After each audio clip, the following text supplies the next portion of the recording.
They call him Flipper, Flipper, faster than lightning. Hi everyone, welcome back to the shop for day 7 of working on Flipper. Now Flipper doesn't have any windshield on it right now, but that's going to change. I took the windshield off I had to fix an issue that I had going on here where this thing was really loose. Had to do something to fix that. I've got the windshield off so I can polish it up. I'm going to take the bike and give it a bath today, then talk about all of the things that have been done to Flipper since the beginning. Thanks so much guys for hanging with me. Thanks for the support and all the encouragement and comments, all that kind of stuff. Alright, so you see I got a few products here.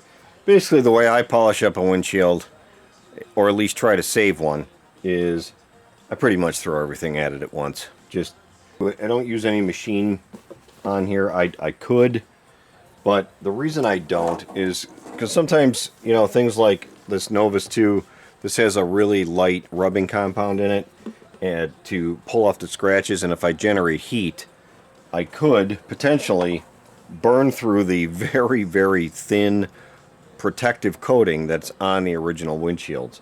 Sometimes when the bike has been sitting around for a long time, especially if it's in a very hot environment like a storage unit or something, or a barn where it gets really warm in there, you'll see this coating will start to ripple up and look terrible. It looks like the thing's, you know, made out of water, but it's not as clear as water. It's as clear as mud. So the first thing I'm going to do is I'm just going to hit it with a little bit of a cleaner just to get any dirt off of it that's still on here. And I got some, I only use microfibers too. I don't use any regular towels other than the one it's laying on top of.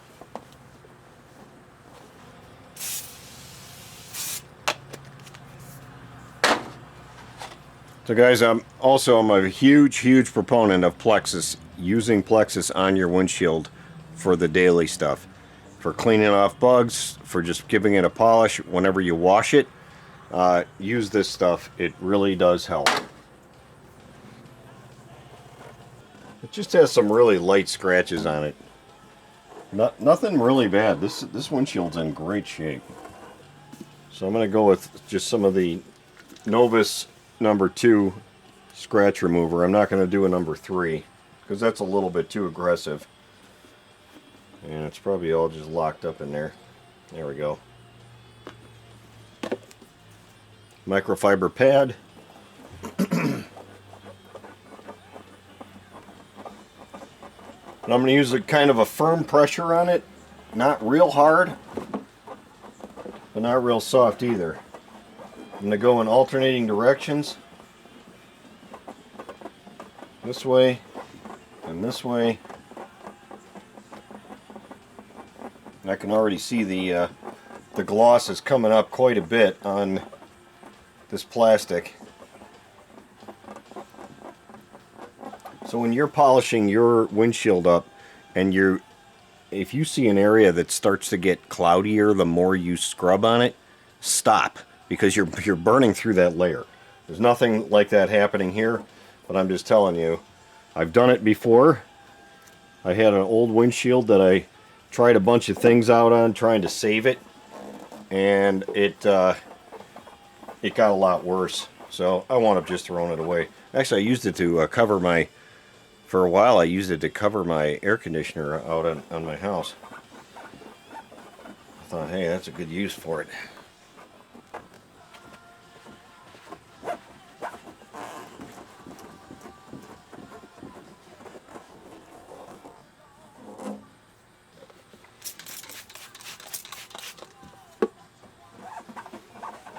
So I'm using the number 1 just to help clean off some of the residue from the number 2. That kind of sounds like a bathroom reference. Yeah, it's looking pretty good. Definitely looking better than it was. Now I'm going to hit it with just some plastic polish. Doesn't have to be Mother's, it can be whatever brand. Hit it with some plastic polish, and then I'll finish it off with some Plexus.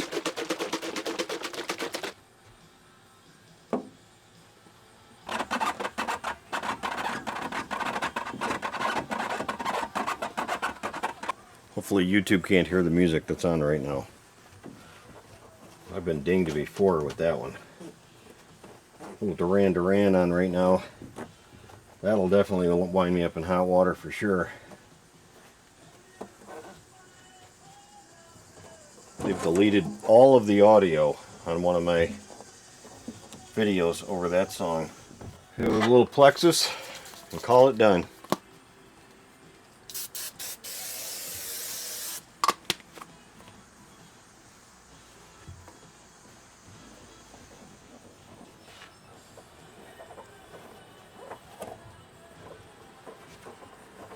That looks really good.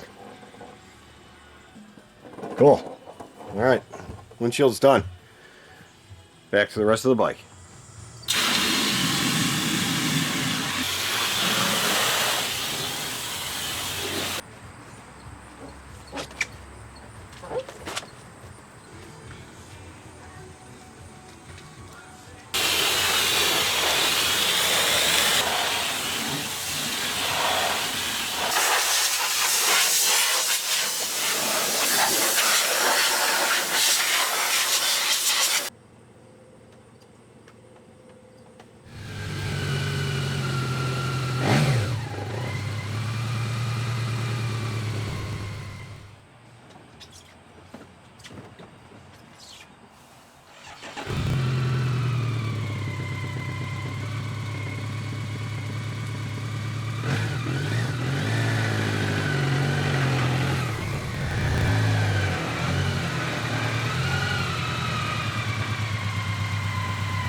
Something for your minds.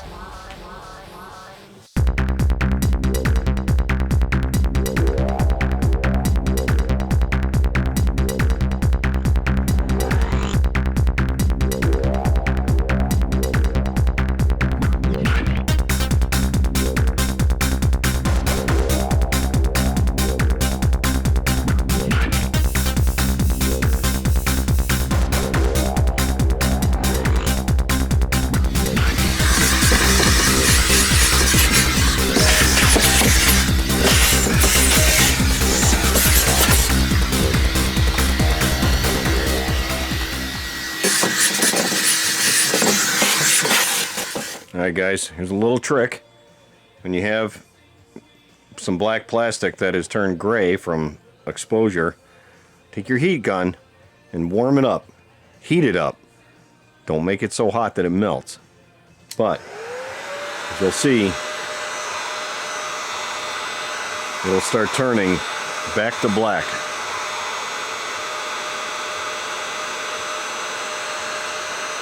It's like magic. Not really. Just kind of remelting the top layer of plastic. Just a little bit. I'm not doing it so long that it will melt it. That's the last thing I need. Otherwise I'll be putting another one on.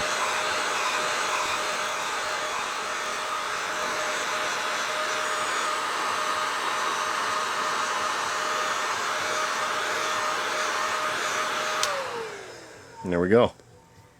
And just let it cool down, put it on there.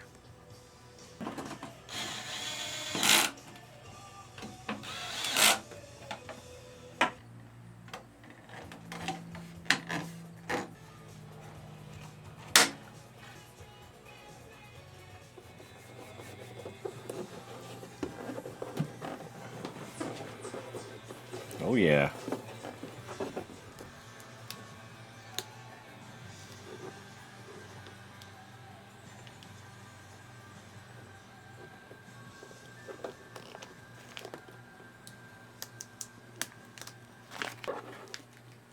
Give the video a thumbs up for Flipper.